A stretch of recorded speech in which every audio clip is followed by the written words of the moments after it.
नमस्कार। आज हम राजस्थान यूनिवर्सिटी के बीएससी पार्ट फर्स्ट उसका जो थर्ड पेपर है विश्लेषिक ज्यामिति एनालिटिक ज्योमेट्री उसका यूनिट फर्स्ट हम लोग स्टार्ट करने जा रहे हैं। तो उसका जो पहला यूनिट है वो आपके पास में है सांख्यों का ध्रुवीय समीकरण the polar equation of A conic. ये आपका पहला यूनिट है और जिसमें हम लोग सबसे पहले पढ़ेंगे किसी बिंदु के ध्रुवीय निर्देशांक। देखिए बात करते हैं ध्रुवीय निर्देशांक क्या होता है। मान लीजिएगा कि ये कोई दो लंबवत रेखाएं हैं अपने पास में OX और OY, जो कि दोनों रेखाएं बिंदु O पर मिलती हैं। अब ये कार्तीय रूप में आप जानते हैं कि जो समतल XY है इसमें बिंदु P है। अब अगर बिंदु P के कार्तीय निर्देशांक सपोज X Y है, अब इसको बिंदु P को बिंदु O से मिला देते हैं। अब हम बात करेंगे बिंदु P के ध्रुवीय निर्देशांक की। अब बिंदु P का ध्रुवीय निर्देशांक किस प्रकार से ज्ञात करते हैं देखिएगा। भाई मान लिया कि जो OP है इसकी लंबाई है R और ये जो OP है इस OX के साथ में यहाँ कोण बना रही है थीटा। तब ये जो बिंदु P है इस बिंदु P का ध्रुवीय निर्देशांक हम लोग कहते हैं R थीटा। अगर OP की लंबाई R है, OP इस OX के साथ में जो कोण बना रही है थीटा है, तो बिंदु P का ध्रुवीय निर्देशांक हम लोग क्या कहेंगे भाई R थीटा। तो ये तो R थीटा हो गया। इसके बाद में देखिएगा अब यहां से अगर हम देखें तो कार्तीय निर्देशांक XY होने का मतलब जैसे मान लीजिए सपोज बिंदु A है तो OA की लंबाई आप जानते हैं X होती है और ये जो AP है इसकी लंबाई आप जानते हैं क्या हो जाएगी Y हो जाएगी। तो इसकी लंबाई X होगी, इसकी लंबाई Y होगी। अब यहाँ पर इस त्रिभुज में ये जो त्रिभुज बन गया ना OAP समकोण त्रिभुज है। इस समकोण त्रिभुज में ये तो आपका समकोण हो गया जिसके सामने वाली भुजा को आप लोग क्या कहते हैं कर्ण। यह आपका थीटा है इसलिए इसको आप लोग क्या कहते हैं यहाँ लंब। और इसको ये जो तीसरी भुजा है इसको आप लोग क्या कहते हैं भाई आधार। अब देखो आधार और कर्ण में जो रिलेशन होता है वो कोस से मिलता है आपको। तो कोस थीटा बराबर आधार बटा कर्ण लिखोगे तो आ जाएगा x बटा r। तो क्रॉस मल्टीप्लाई कर देंगे तो x इक्वल टू आ जाएगा r cos थीटा। इसी प्रकार से अगर साइन ले लिया जाए यहाँ से तो साइन थीटा और y बटा r होगा तो y इक्वल टू हो जाएगा r साइन थीटा। इसको हमने इक्वेशन नंबर सेकेंड कर दिया है। x equal to r cos theta, y equal to r sin theta. अब एक व दो से देखो अगर दोनों का वर्ग करके जोड़ दिया जाए, वर्ग करके जोड़ देंगे तो जाएगा r square equal to x square plus y square. अगर भाग दे लिया जाए तो tan थीटा हो जाएगा y बटा x, तो थीटा हो जाएगा tan इनवर्स y बटा x। इक्वेशन नंबर थर्ड और ये आगे इक्वेशन नंबर 4। तो ये जो समीकरण 1 और 2 है, समीकरण 1 और 2 की सहायता से तो हम किसी भी कार्तीय समीकरण को ध्रुवीय समीकरण में परिवर्तित कर सकते हैं। और जो समीकरण 3 और 4 है इन समीकरण 3 और 4 की सहायता से हम किसी भी ध्रुवीय समीकरण को कार्तीय समीकरण में परिवर्तित कर सकते हैं। अब देखो यहाँ ये जो कार्तीय पद्धति में जब इस बिंदु O को आप लोग कहते हैं मूल बिंदु, तो इसको ध्रुवीय रूप में हम लोग कहेंगे ध्रुव। जब ध्रुवीय निर्देशांकों की बात करते हैं तो O को हम क्या कहते हैं ध्रुव। और ये जो आपका x अक्ष होता है इसको हम कहते हैं प्रारंभिक रेखा। इसको हम लोग क्या कहेंगे भाई कार्तीय निर्देशांकों में प्रारंभिक रेखा। और ये जो OP है OP को हम लोग कहते हैं ध्रुवांतर रेखा। OP को हम लोग क्या कहते हैं ध्रुवांतर रेखा, या इसको परिक्रामी रेखा भी हम लोग कहते हैं। ध्रुवांतर रेखा या फिर परिक्रामी रेखा भी हम लोग इसको कहते हैं। ठीक है, तो ये आ गया। अब देखिएगा कोई भी जो बिंदु P है इसके निर्देशांक और किस प्रकार से हम लोग लिख सकते हैं देखते हैं। जैसे मान लीजिएगा ये लीजिए ये आपका ध्रुव है O और ये कोई बिंदु P है जिसका कोऑर्डिनेट आपने r थीटा लिखा हुआ है। यहाँ ये जो कोण है थीटा एक्स ओ पी, ये वाला जो कोण है एक्स ओ पी थीटा, इसको आप लोग कहते हैं सदिश कोण। इस कोण को आप लोग क्या कहते हैं भाई, बिंदु पी का सदिश कोण। ठीक है। अब देखो बिंदु पी का जो निर्देशांक है इसको हम लोग और क्या लिख सकते हैं भाई, ये कोण हो गया थीटा आपके पास में। अब देखो अगर यहां से अपन स्टार्ट करके एक पूरा राउंड कंप्लीट कर दें, तो राउंड कंप्लीट करते कोण कितना बढ़ेगा, ध्यान देना भाई। यहां से आपने स्टार्ट किया था, यहां से यहां तक पहुंचते कोण हो गया था थीटा। अब फिर थीटा के बाद में आपने ये कोण और बना दिया, तो ये वाला कोण कितना हो गया 2 पाई। तो टोटल क्या हो गया भाई, थीटा तो ये यहां तक हो ही गया था पहले से ही, और एक राउंड ये पूरा कर दिया तो कोण हो गया 2 पाई। तो थीटा पहले से था, 2 पाई ये आ गया। तो अब जो कोण है ये आपके पास हो गया 2 पाई प्लस थीटा। इसलिए जो बिंदु पी है इसका ध्रुवीय निर्देशांक आप ये भी लिख सकते हैं r 2 पाई प्लस थीटा। इसके अलावा इसका जो ध्रुवीय निर्देशांक है, अब देखो अगर एक राउंड कंप्लीट करके हम यहाँ आ गए, अब सपोज एक और चक्कर हम लोग यहाँ लगा देते हैं, तो 2 पाई प्लस थीटा पहले से थे और एक राउंड और कंप्लीट कर दिया आपने, तो कोण 2 पाई और बन गया। तो 2 पाई प्लस थीटा और प्लस 2 पाई और कर देंगे, तो टोटल क्या हो जाएगा 4 पाई प्लस थीटा। इसी प्रकार से इसको व्यापक रूप में अगर हम कहें तो आप लिख सकते हैं r 2n pi plus theta. तो बिंदु P जिसका कोऑर्डिनेट है r थीटा, उसको आप ऐसा भी लिख सकते हैं r 2 pi plus theta, r 4 pi plus theta, r 2n pi plus theta. ठीक है ना। इसके अलावा और हम देखते हैं, देखिए जैसे मान लीजिएगा ऐसा होता, मैं इसको इधर बढ़ा देता हूं पीछे की तरफ, और इस रेखा पर ये एक बिंदु P डैश ले लिया। अब इस रेखा पर ये बिंदु P डैश इस प्रकार से है कि OP बराबर है OP डैश के, OP बराबर है OP डैश के। तो बिंदु P डैश का कोऑर्डिनेट जो है हम कैसे लिखेंगे, देखिएगा भाई OP और OP डैश दोनों बराबर हैं। अब OP का कोऑर्डिनेट आपने r थीटा लिखा है, इसका मतलब OP की लंबाई क्या है, r है। अब OP की लंबाई अगर r है तो OP डैश की जो लंबाई है ये भी क्या होगी, r ही होगी, लेकिन दिशा विपरीत है, इसलिए हम इसको लिख देते हैं -r और कोण थीटा लिख देते हैं। या इसको अपन ऐसा भी लिख सकते हैं r, अब सदिश कोण को देखते हैं, अगर लंबाई r लिख दी तो देखो ये थीटा था, लेकिन अपन तो OP डैश के देखेंगे कोण, P डैश का जब निर्देशांक देखेंगे तो उसके लिए हम कोण किसका देखेंगे, OP डैश का। तो OP डैश का इस OX के साथ में जो कोण होगा, अब जब तक मैं कोण बोल रहा हूं तो कोण की दिशा हमेशा एंटी क्लॉकवाइज हम लोग लेंगे। तो एंटी क्लॉकवाइज लेंगे तो देखो OX से जो कोण बनाएगी वो यही होगा, और OX के साथ ये वाला कोण होगा, तो देखो थीटा तो ये है ही आपके पास में यहाँ तक, और ये वाला जो कोण है ये आपके पास में जाएगा पाई। तो टोटल कोण कितना हो जाएगा, पाई प्लस थीटा। तो इसका P डैश का जो कोऑर्डिनेट है इसको आप r पाई प्लस थीटा भी लिख सकते हैं। इसके अलावा और देखिए, इसको अपन ऐसे भी लिख सकते हैं r। अब सपोज अगर दिशा हम क्लॉकवाइज ले ले तो क्या होता है कि दिशा क्लॉकवाइज ले लेते हैं तो -4 लगा देते हैं उसके संख्यात्मक मान के साथ में। तो सपोज ये क्लॉकवाइज ले लिया आपने, ये ला क्लॉकवाइज लिया तो OX के साथ में यही बनेगा ना कोण। अब इस कोण को हम लोग देखते हैं कि कितना होगा भाई। ये तो आप जानते हैं कि ये जो कोण है यहां से लेकर के यहां तक पूरा पाई होता है, पूरा कोण 180 होगा ना, ये यहां से ऐसे पूरा उसमें से ये थीटा घटा दो तो ये वाला कोण मिल जाएगा आपको। तो ये वाला जो कोण है इसका संख्यात्मक मान क्या रहा है आपके पास में, पाई माइनस थीटा। अब लेकिन दिशा आपने यहाँ क्लॉकवाइज ली है, इसलिए इसके साथ में यहाँ माइनस लगाओगे, तो इसके साथ में यहाँ माइनस लगाओगे तो हो जाएगा -पाई प्लस थीटा। तो बिंदु P डैश के निर्देशांक को अपन क्या क्या लिख सकते हैं, -r theta, r pi plus theta, r -pi plus theta.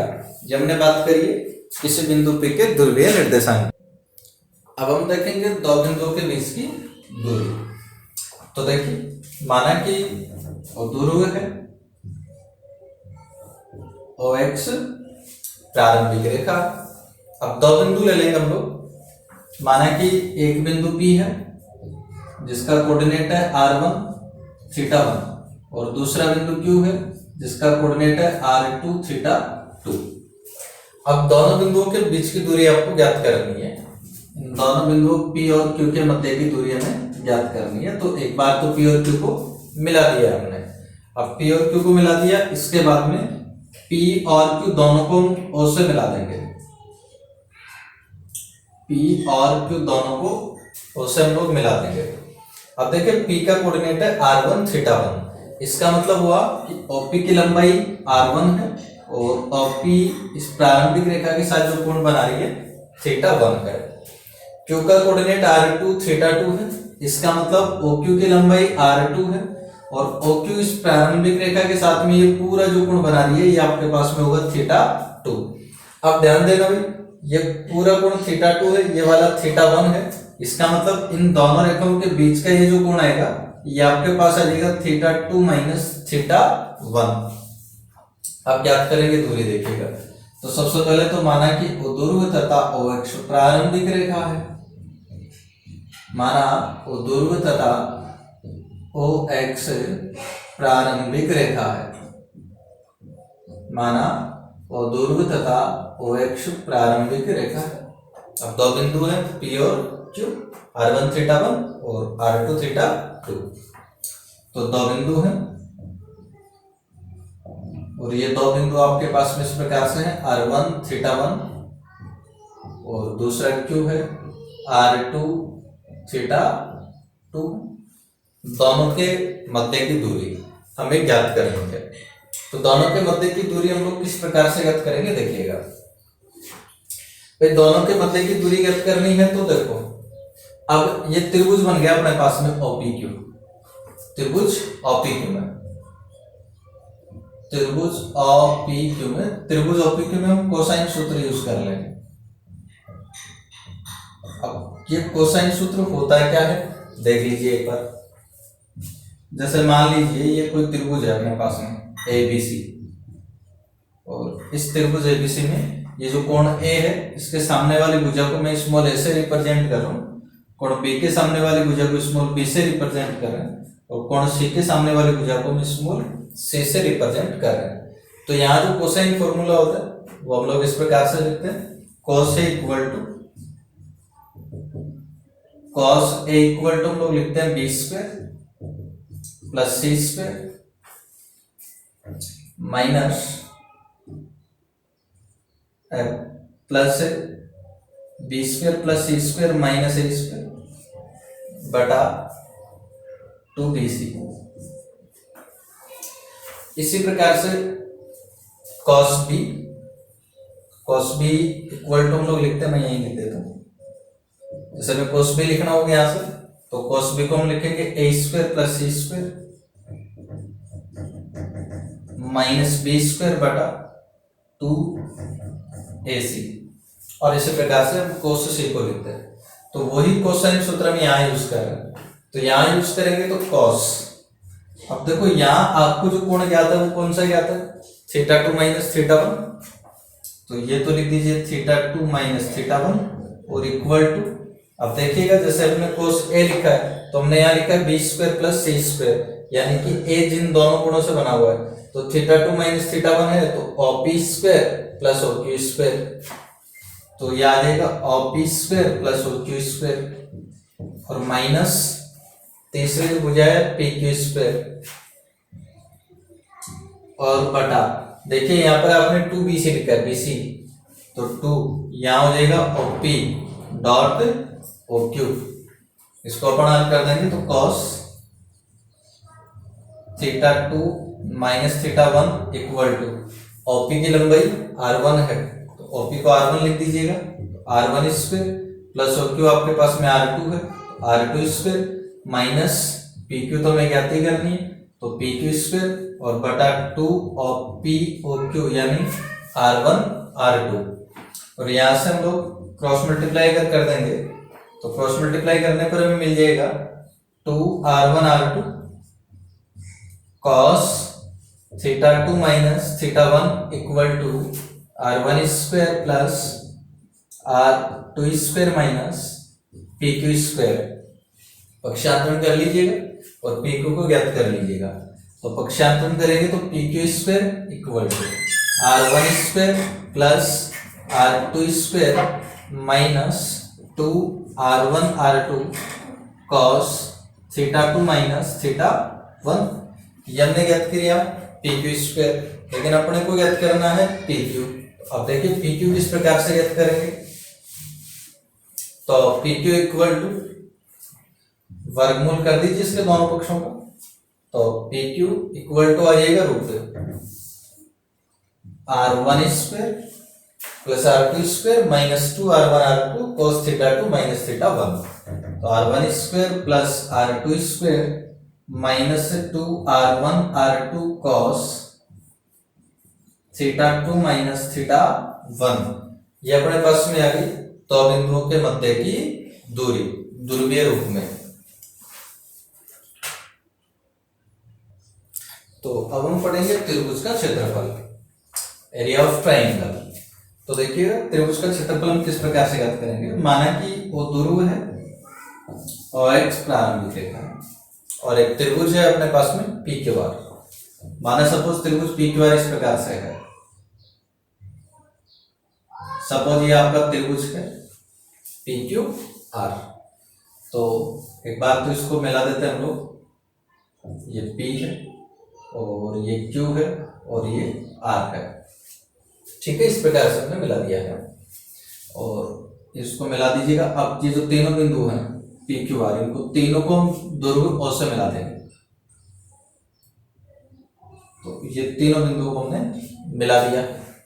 अब माना कि जो बिंदु P है इसका कोऑर्डिनेट है R1 θ1, Q का कोऑर्डिनेट हमने मान लिया R2 θ2 और जो बिंदु R है इसका कोऑर्डिनेट हमने मान लिया R3 θ3। इसका मतलब देखो P का कोऑर्डिनेट R1 θ1, इसका मतलब OP की लंबाई R1 और ये जो कोण है ये आपके पास θ1 होगा। Q का कोऑर्डिनेट R2 θ2 है, इसका मतलब OQ की लंबाई R2 आ जाएगी और ये जो पूरा कोण होगा OQ इस OX से जो कोण बनाएगी QOX, ये आपके पास में θ2 हो जाएगा। इसी प्रकार से R का कोऑर्डिनेट R3 θ3 है, इसका मतलब OR की लंबाई हो जाएगी R3 और ये जो OR इस OX के साथ में ये जो कोण बना रही है θ3 बन जाएगा। हमें ज्ञात करना है त्रिभुज PQR का क्षेत्रफल, तो किस प्रकार से करेंगे देखिए। सबसे पहले O ध्रुव है, OX प्रारंभिक रेखा है, तो माना O ध्रुव तथा OX प्रारंभिक रेखा है, O ध्रुव तथा OX प्रारंभिक रेखा है। इसके बाद में हम लोग क्या कर लेते हैं भाई, एक त्रिभुज ले लेते हैं PQR। तो एक त्रिभुज PQR है, एक त्रिभुज है PQR जिसके शीर्षों के निर्देशांक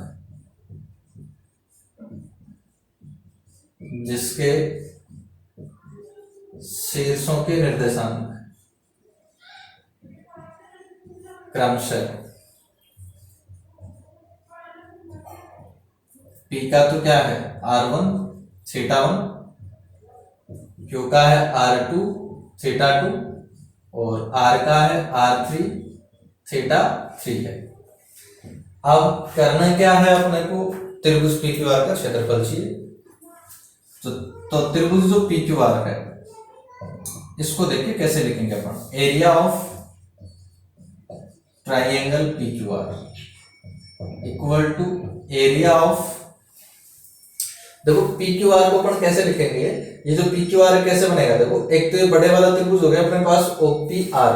अब इस त्रिभुज OPR में से अगर इन दो त्रिभुजों को घटा दें, एक तो त्रिभुज OQR को, एक त्रिभुज OPQ, इन दोनों त्रिभुजों को अगर अपन घटा देंगे तो अपने पास में बचेगा त्रिभुज PQR। तो एरिया ऑफ PQR को अपन ऐसे लिखेंगे, एरिया ऑफ OQR OPR और इसमें से माइनस कर देंगे area of triangle OPQ minus area of triangle OQR। ठीक है भाई, तो जैसे हम OPR में से OPQ और OQR को घटाते हैं तो अपने को ट्राइंगल PQR मिल जाता है।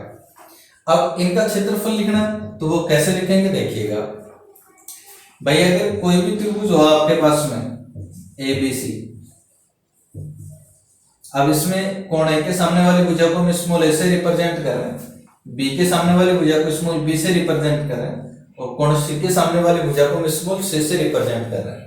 तो इस त्रिभुज का जो क्षेत्रफल होता है ये हम लोग जानते हैं, इसका जो एरिया होगा ये होगा 1/2 BC साइन, या इसी को आप ऐसा भी लिख सकते हैं 1/2 AB साइन C, या इसी को आप ऐसा भी लिख सकते हैं 1/2 AC साइन B। ठीक है ना। तो अब यहां पर देखना इसको कैसे लिखेंगे, त्रिभुज OPR को, तो OPR को देखिएगा, दो भुजाएं देखो जो आपको ज्ञात है, तो OPR में ये आपको दिख रहा है, देखो R1 है OP की लंबाई, OR की लंबाई R3 है, तो इसका जो क्षेत्रफल है वैसा लिखेंगे अपन 1/2 R1 R3 और साइन A, जैसे देखो BC साइन है, तो ये तो B आपने ली, ये C ली, और जो कोण A है वो इनके दोनों के बीच का कोण है। तो यहाँ पर साइन, अब दोनों के बीच का कोण देखना है R1 और R3 के, तो R1 और R3 के मध्य का कोण ध्यान देना भाई, ये वाला कोण आपके पास θ1 है, R का कोऑर्डिनेट था θ3, θ3 का मतलब ये होगा कि ये वाला जो कोण होगा पूरा θ3 होगा, तो ये दोनों के बीच का जो कोण होगा ये आपके पास में आ जाएगा θ3 माइनस θ1, तो ये आ गया साइन θ3 माइनस θ1। इसके बाद माइनस 1/2 OPQ का लिखेंगे। OPQ का क्षेत्रफल कैसे लिखेंगे देखिए, ये त्रिभुज है OPQ, इसमें दो भुजाएं आपको पता है R1 R2, तो लिख दीजिए 1/2 R1 R2 और साइन, अब R1 और R2 के मध्य का कोण देखिए कितना है भाई, ये वाला तो आपको पता है θ1 है, Q का कोऑर्डिनेट में θ2 था, इसका मतलब ये वाला जो कोण होगा यहाँ से ये वाला θ2 है, तो दोनों के बीच का जो कोण आएगा ये आ जाएगा θ2 माइनस θ1, तो ये आपके पास हो गया θ2 माइनस θ1। और अब तीसरा जो त्रिभुज बचा अपने पास में OQR को देखते हैं क्या बनेगा, माइनस 1/2। अब देखिए OQR को लिख रहे हैं अपन, तो OQR में दो भुजाएं आपको पता है R2 R3, तो ये लिखा हमने R2 R3 और साइन, अब देखो दोनों के बीच का जो कोण है वो क्या बनेगा भाई, ये वाला तो R2 है और ये वाला θ2 है, ये θ3, तो दोनों के बीच का हो जाएगा θ3 माइनस θ2, तो ये आपके पास आ जाएगा θ3 माइनस θ2। और अब इसमें से 1/2 आ जाएगा कॉमन सभी में से, तो सब में से 1/2 अगर कॉमन ले लेंगे तो R1 R3 sine θ3 minus θ1 minus R1 R2 sine θ2 minus θ1 और minus R2 R3 sine θ3 minus θ2। ये अपने पास में आ गए त्रिभुज का क्षेत्रफल।